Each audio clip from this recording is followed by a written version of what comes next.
We get a lot of blessings in life, and we're all sitting here because of a basketball game, and I'd be remiss if because there was something happened yesterday that's a lot more important, and Quincy didn't mention it, but it was the birth of his daughter with his fiance. Natalia Rose is her name, and the blessings in life of having a child are pretty special. And so he's been gone. He's been worrying about all of that, and so I did want to make sure that I mentioned that, because I think that's pretty damn cool and pretty special to be a dad. And so he was ecstatic. He was fired up to be back with the team, but know that mom and daughter are healthy. So I think we had 11 stops in a row until the last 3. This is a game that I've stressed over, to be very honest with you. I know how good they are. I know how good a coach he is. That team's going to win a ton of games.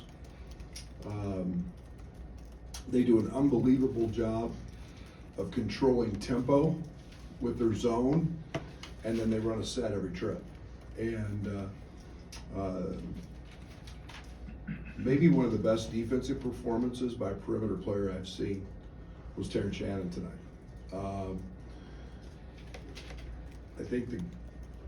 I think Golke got up 18 threes, if I'm not mistaken, at Ohio State. Especially after the start of the game when he hit his first one, but he had a hard time even getting a look. And it takes a lot of mental focus to handle that, because he's away from the ball a lot. He doesn't play on the ball.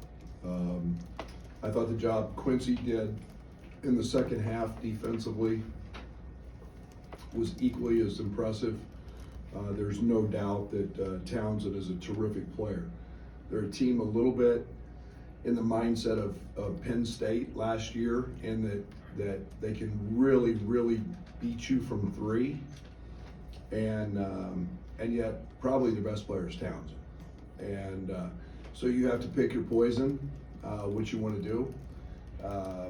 It's hard to make enough 2s, but I thought that all of our guys did a good job, but I thought Quincy, and then I thought Ty Rodgers in that stretch in the second half, those guys were terrific on the defensive side. Dane was impactful as heck in the first half, being able to get the ball in the paint. It was great to see him get going there in a night where we didn't make free throws, we didn't make layups, we didn't make dunks, and we didn't make a 3. The flow, the disruption, that's everything our program is about, is finding a way to win a game when none of those things go your way. It was really ugly, and I love that.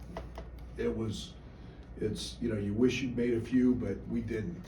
And you've got to find a way to win ugly games. And tonight we did that with an unbelievable defensive effort, and we beat a good team. And excited to pull away late, and the last 7 minutes were pretty good. And put this one in the W column, because that will help us with the net, and it'll help us with Ken Palm and all the analytics as we move on down the road. It's a good basketball team.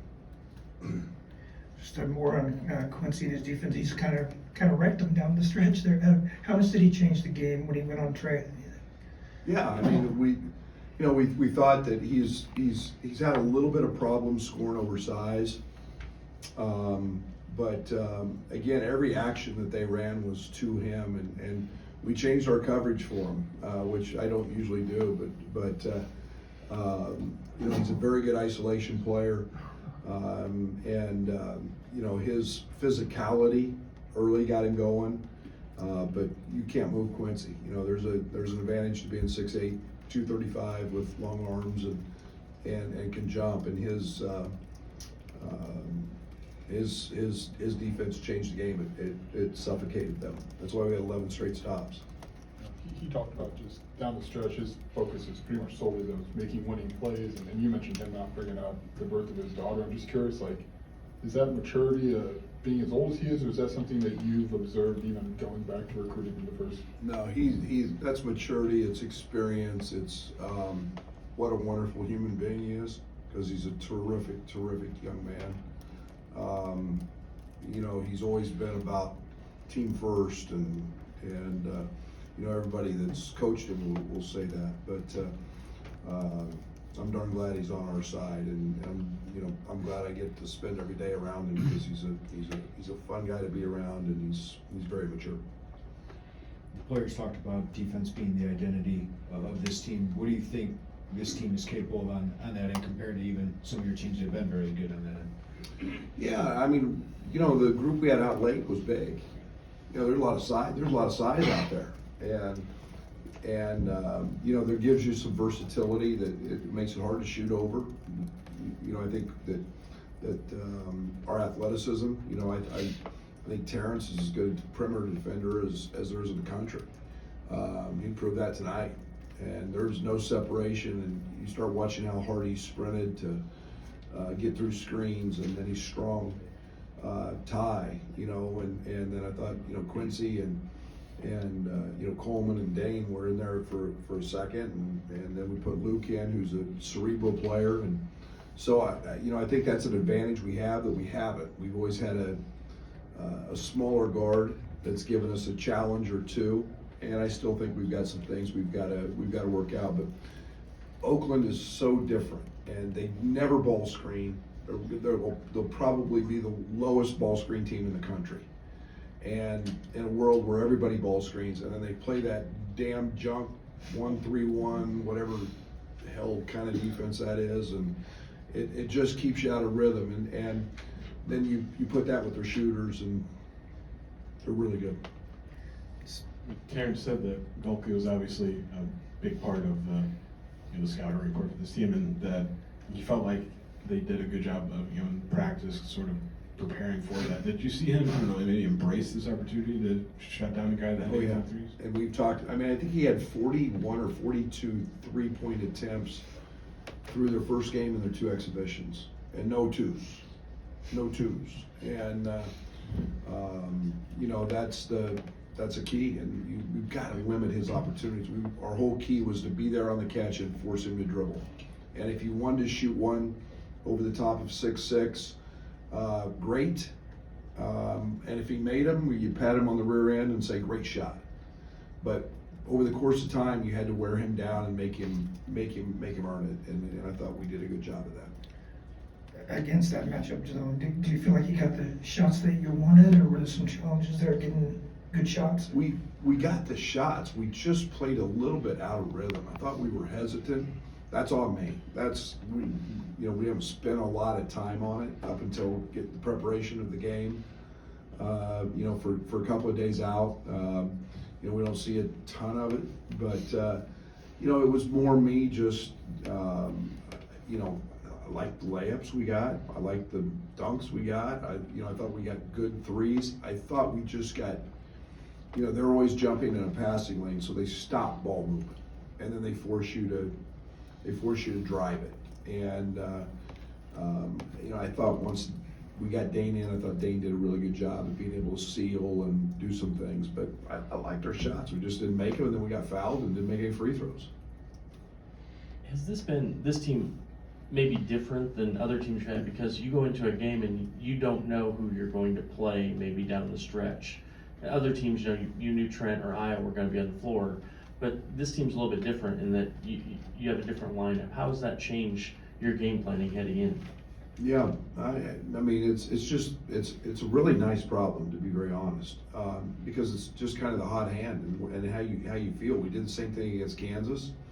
We found a group we really liked in the Eastern game, and tonight it was for a different side of the court. We found 5 guys that worked, and you know, probably would have left Dane in had he just not gotten tired. But you know, it's a nice feel to know that there's solutions on the bench, and you know, you're just going to find that right group, and so I feel really blessed to have that. Coach, what was your message to the team, obviously, after this gutsy win with Marquette coming in next week? Yeah, I was ecstatic. I mean, I haven't slept very good because of them, and you know, we played these games for a reason. We have a few more coming up that are really considered mid-major programs, but that's an old team, that's a veteran team, and nobody likes playing Oakland. You know, they have a hard time scheduling it. Nobody likes playing them. And so, you know you're going to be in for a dogfight, and it's a different type of game because you know that you're going to see a zone and you're going to see great offense, and you know, it's a great preparation game. So I'm happy that we won it really ugly, because guess what? You know, I won a couple NCAA tournament games, you know, shooting 30%. Sometimes you just got to find a way, and we have to figure out a way to have resilience and toughness and not let bad offense or lack of offense affect our defense. And I thought we did that today. Brad, I don't know, closing time, it seems like Quincy's really earning your trust in that, and probably what you envision getting a 24-year-old with that much experience is what you've seen in him in those really key moments. Well, I think the other piece to that is he's really strong, he's really athletic, and he's versatile. And you know, whether it was the 3 in the Kansas scrimmage that he hits from the corner, or a rip drive, or tonight, just, you know, he hit a 3 tonight, but you know, he did it in different ways. It was his defense tonight, it was a couple offensive rebounds, it was stepping up, making 2 free throws. It's just it's a smorgasbord of what he's doing. He's doing a little bit of everything, and that's experience and then really gifted physical tools. So you guys are 51% from the free throw line through 2 games. Like, what do you think is there anything you can see, I guess, that's an issue there? Shit, I don't know. I mean, we practice them all the time, and it's geez, yeah, you gotta step up and make them. I don't. It's not that we have bad shooters. You know, and what did Terrence shoot last year? 80, 84, 85%. I mean, he missed more free throws the other night, you know, in the Eastern game than he's missed in a season. Yeah, you know, man up, step up, and concentrate, and make them. And we can practice them all day, but till you put 16,000 in the stands and breathe a little harder, you know, and we run them, we do a lot of ways, but we'll make them. I got all the confidence in the world that we'll make them. We did tonight down the stretch, and unfortunately it's frustrating to run good stuff, get great shots, and then not make them in the first half. See you tomorrow at the stadium. Thanks, Coach.